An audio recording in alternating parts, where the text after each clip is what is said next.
Well, ladies and gentlemen, I have purchased something truly unique and I believe quite rare. Say hello to the cheapest Reevo Hubless e-bike in the USA. And to anyone interested in cycling, this thing is a showstopper with its empty wheels and truly an engineering masterpiece in the fact that this bike functions at all. It is unlike any bike I've ever ridden. We've got airless tires, hubless wheels, you got turn signals and taillights and headlights integrated into the wheels. It is in a category all by itself, and that may not be a good thing. The bike has zero suspension.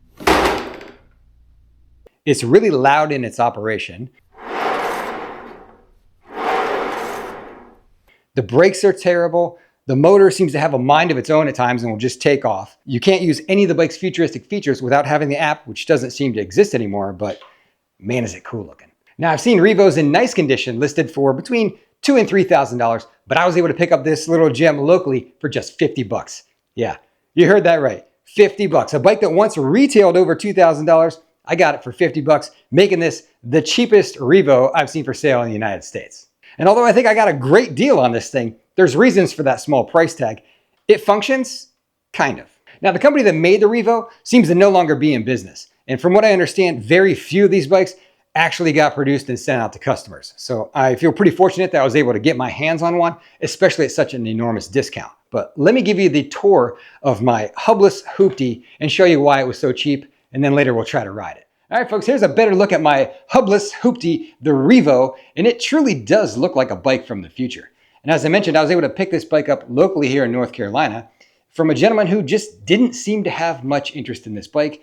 And honestly, it is in pretty rough shape. The first thing I'll point out is all this white stuff inside the wheel and the tire. That is salt. He had this bike on a bike rack on the back of his car, and on his way to meet me, they were splashed by a salt truck that was spraying liquid salt brine on the roads. That's what they do here in North Carolina before a winter storm, and this bike took a direct hit. I tried to clean it up as much as I could. When I first brought this bike home, it was just covered in solid white salt in the back. And that is just absolutely great for electronics. Hopefully it doesn't do any permanent damage to the bike. I tried to get it off as fast as I could. Now, the next broken item I noticed was this plastic cover over the rear drive mechanism, which was just kind of hanging loose when he was taking it off the bike rack, kind of like that. So hopefully we didn't get too much salt water inside there, but all the little mounting tabs are busted on the inside. So there's really no way to secure this thing, but that led me to notice the next item right here. This is the brake pad. It's got old school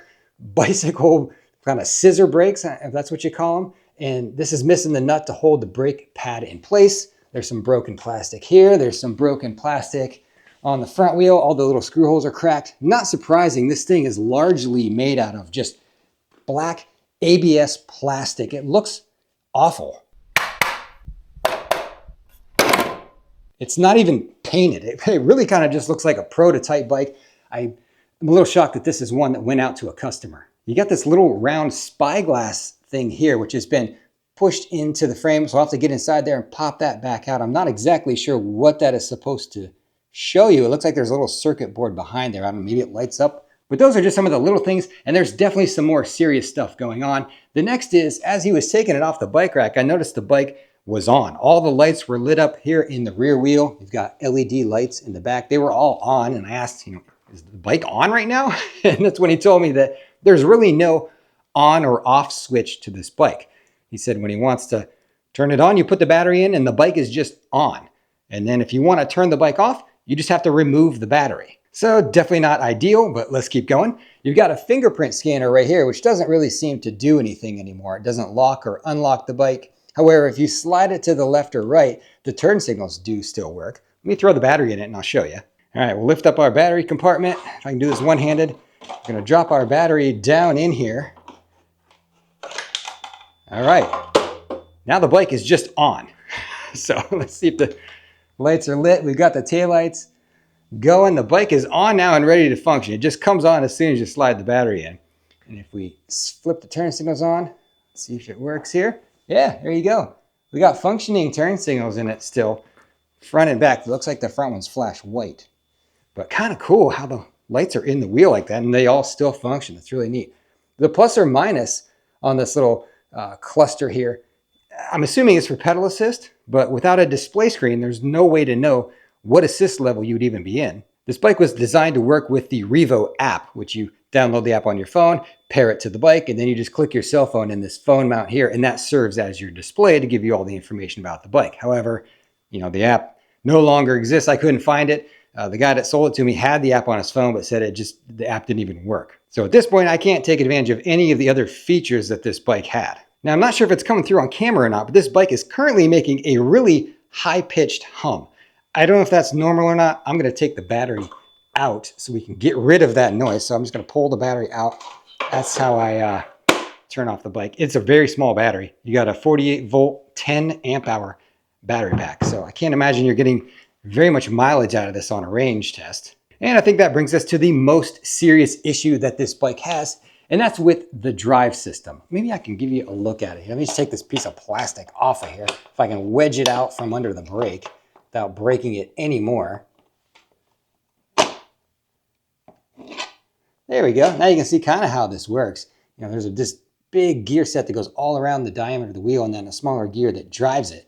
And there's some kind of motor going on here by the pedals. I really don't know how this thing functions, but it does function a little bit. The biggest issue is with the drivetrain. If you turn the throttle, she goes down the road.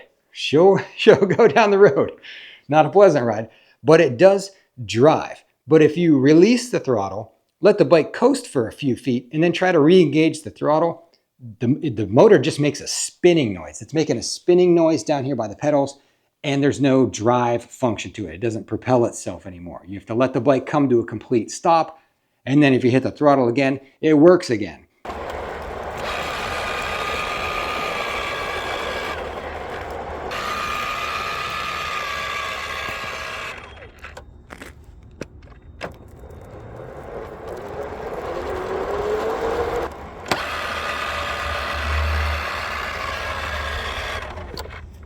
It doesn't understand that, doesn't like it. I don't know if that's a controller issue, phase wire, hall sensor. I don't know, but it's got some issues. So after discovering all these issues with the bike and taking it on a somewhat successful test ride, with the exception of the spinning, my excitement level had definitely dropped, and I think he could see that. And that's when he turned to me and said, I'll take $50 for it if you want it. So at that point, it was too good of a deal to pass up, and we loaded her up and brought her home. And it's a pretty complete bike. I mean, all the parts seem to be here. I also have the keys, the charger, the owner's manual, and one of the bags that goes into the wheel. So I'm really excited to see what I can get repaired on this bike and if I can make it look any cooler than it already is. And I think this might be one of the first bikes that was sent out. He seemed to think it was from around 2020. I do see on the front fork, which I don't know if you can call it a fork because it's one-sided, but it says Founders Edition right there. But I don't see any kind of date on the bike to know when it was manufactured, but safe to say it's probably at least 4 years old. But let's take it for a quick ride and I'll let you experience the future of cycling with me. All right, I can't wait. Time to ride the Reevo and show you what the experience is like. Are you ready? Are you ready to ride into the future? First thing I'll point out here is this thing does not like to roll backwards at all. So if I put the kickstand up and try to roll backwards, you hear that noise? It's like chugging like a train. It does not freely roll backwards at all. It doesn't like that at all. But let's hop on, and we don't got much to show you here. I mean, all you got is a throttle. There's no display or anything. So let me adjust my camera angle for you. All right, there you go. Are you ready? Let's hit some throttle and see what happens. Okay, we are off and running. Super loud. Very loud. Now, if I let go of the throttle, let it kind of coast, hit it again. Oh, it worked that time. You get a big clunk, though. It made a big clunking noise as it kicked in. Hey, we're doing all right. It's functioning, no spinning as of right now.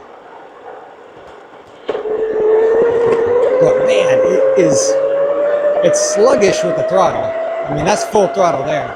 I can't be going 12, 15 miles an hour. And it's so loud. It's like riding a tractor. Wow. Loudest bike I've ever been on. Even when you're just coasting, the wheels, oh my God, these brakes are awful. The wheels are just making this noise, but the motor, What? Just free rolling. The wheels are really loud. It doesn't seem to have much power behind the throttle. I can't be going not even 15. That must be the max on the throttle. I thought I read online the specs said it would do like 25. I mean, we can try to pedal back. Oh, the brakes are just so bad. I can't stop this thing. It weighs, the spec sheet said it's supposed to weigh 55 pounds, and it definitely weighed 77. Now you only have a single gear, so I'm already out of pedal at like, what am I doing, 10, 12 miles an hour? And I can't even keep up with the pedals anymore. And it's not doing the spinning it was the other day, so that's good news. Maybe it fixed itself. Maybe I'll get lucky. It seems to steer just fine with the airless tires. I don't really notice anything bad about the tires. It seems to handle just fine. But there you go. It is functioning. It's certainly cool looking. It is loud as, oh my gosh, so loud. Never had an e-bike this loud. See if I can show you the acceleration, the blistering takeoff you have on the Reevo. You ready? 3, 2, 1, go. It really struggles to get itself up to speed. This is supposed to be like a 750 watt motor.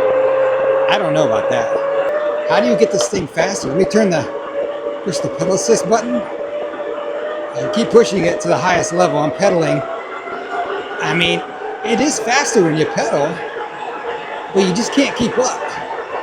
All right, we got our phone GPS out. Let's see how fast this thing can actually go. What a ride.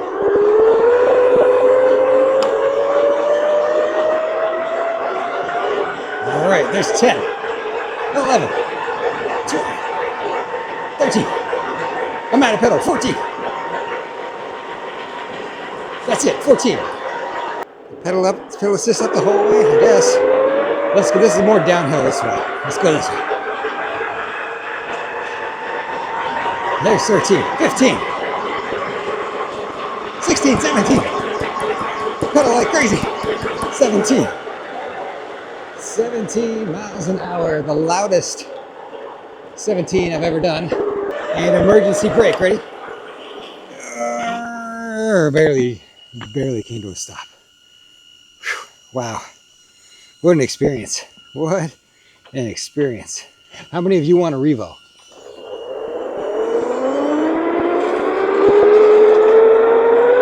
If you can get over the clunkiness of the drivetrain, look at that. Every time I hit the throttle, it clunks. Awful, just awful ride experience, but I'm sure it looks super cool.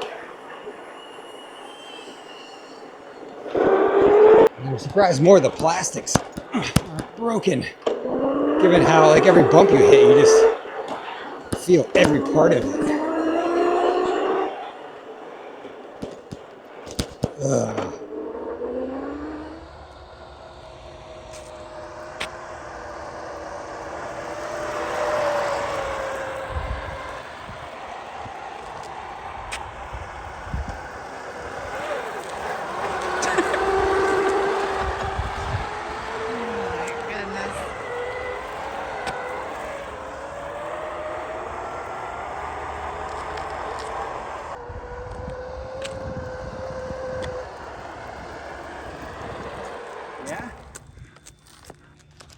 All right, well, as you saw, it's a very unique experience riding this Reevo bike. It's definitely not something I could see somebody riding on a daily basis, that's for sure. But I'm betting a bunch of you would love to have a chance to ride this bike just once. I mean, the hubless design is so eye-catching, and I can tell a lot of work went into the design.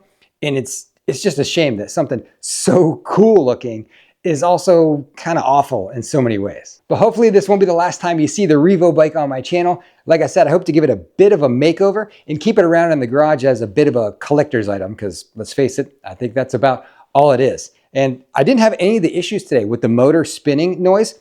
I'm not sure why that is. It seemed to function, can I say perfectly? It functioned, I think, how it was supposed to function today. It was a little bit warmer. It's probably in the low 30s today. And when I test rode it, it was down in the probably under 20 degrees in the teens. So maybe that cold weather, something was sticking in there causing the spinning noise. If you know what that might have been, help me out, leave me a comment. And also let me know in the comments what you think about this bike. Cool or not? See you in the next one.